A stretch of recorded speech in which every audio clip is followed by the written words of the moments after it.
Welcome friends, travel India audio book में आपका स्वागत है। इस यूट्यूब चैनल में आप भारत के ट्रैवल डेस्टिनेशंस के बारे में ऑडियो बुक के माध्यम से सुन पाते हैं। ट्रैवल ऑडियो बुक सुनने के लिए इस यूट्यूब चैनल को सब्सक्राइब जरूर करें। इस ऑडियो बुक में आप भारत के एक ट्रैवल डेस्टिनेशंस को ऑडियो बुक के माध्यम से सुनेंगे, और वह है दूधिया। दूधिया मिरिक सिलीगुड़ी राजमार्ग पर बालासोन नदी के तट पर एक छोटा सा गांव है। दार्जिलिंग गोरखा हिल काउंसिल का गोकुल वेसाइड इन दूधिया में पर्यटकों का पसंदीदा स्थान हुआ करता था। हालांकि इस लेख को लिखने के समय ये बंद है। वहाँ कई छोटी चाय की दुकानें हैं जहाँ आप अन्य आवश्यक वस्तुएं प्राप्त कर सकते हैं। दूधिया एक शांत पर्यटन स्थल है। गोकुल के ऊपर जैसे ही पहाड़ी मैदान से ऊपर उठनी शुरू होती है, आप दूधिया दृष्टिकोण पा सकते हैं। आप यहां से बालासन नदी के शानदार दृश्य सहित दूर दूर तक देख सकते हैं। वहां पर होना सिलीगुड़ी से दूधिया केवल 1 घंटे 27 किलोमीटर की ड्राइव पर है, और आप यहां सुकना या खपरल के माध्यम से पहुंच सकते हैं। किसी भी तरह से यह मिरिक की ओर जाने वाली मुख्य सड़क पर है और चुकना लगभग असंभव है। सर्दियों के महीनों के दौरान दूधिया में काफ़ी चहल पहल रहती है, क्योंकि यह सिलीगुड़ी के लोगों सहित स्थानीय लोगों के लिए सबसे लोकप्रिय पिकनिक स्थलों में से एक है। साल के बाकी दिनों में आप प्रकृति की सुंदरता का आनंद लेने के लिए नदी के किनारे कुछ घंटे बिताना पसंद करेंगे।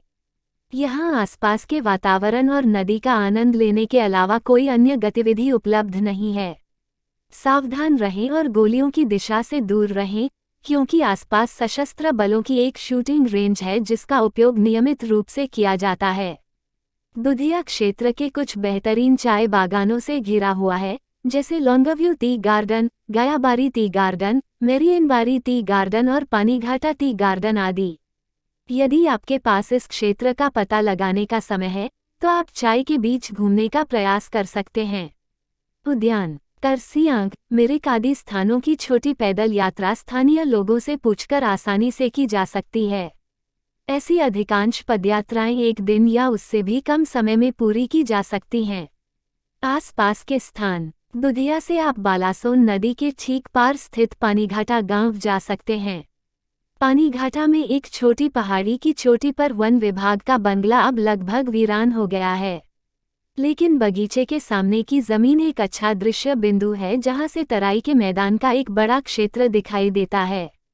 इस मैदान का उपयोग शहर के साहसी लोगों द्वारा सर्दियों के महीनों के दौरान शिविर लगाने के लिए भी किया जाता है। लोहागढ़ पानीघाटा से कुछ किलोमीटर आगे है। ये स्थान भारत नेपाल सीमा पर है। आप यहां से मेची नदी के पार नेपाली गांव सालेकपुर को आसानी से देख सकते हैं। दूधिया के आसपास एक और अच्छा पर्यटन स्थल बकुलुंग है। यह बालासुन नदी के तट पर एक छोटा सा गांव है।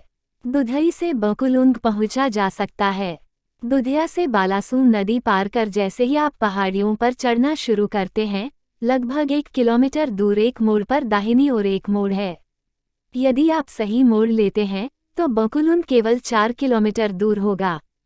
छोटे से सुरम्या गांव में एक होमस्टे है जहां बुनियादी सुविधाएं उपलब्ध हैं। आप मालिक से जैविक सब्जियों की व्यवस्था करने और उन्हें स्वयं पकाने के लिए कह सकते हैं। बकुलुंग से सड़क को बालासुन को पार करने के लिए आगे भी जारी रखा जा सकता है और अम्बुतिया चाय एस्टेट के माध्यम से करसियांग के लिए एक अलग और कम यात्रा वाला मार्ग लिया जा सकता है। ये सड़क अधिक प्रसिद्ध पंखबारी सड़क से जुड़ती है। मार्ग पर जाने से पहले स्थानीय लोगों से पुष्टि कर लें, क्योंकि भूस्खलन या अन्य कारणों से सड़क कभी कभी बंद रहती है। इसी तरह और वीडियो पाने के लिए चैनल को सब्सक्राइब और शेयर करें।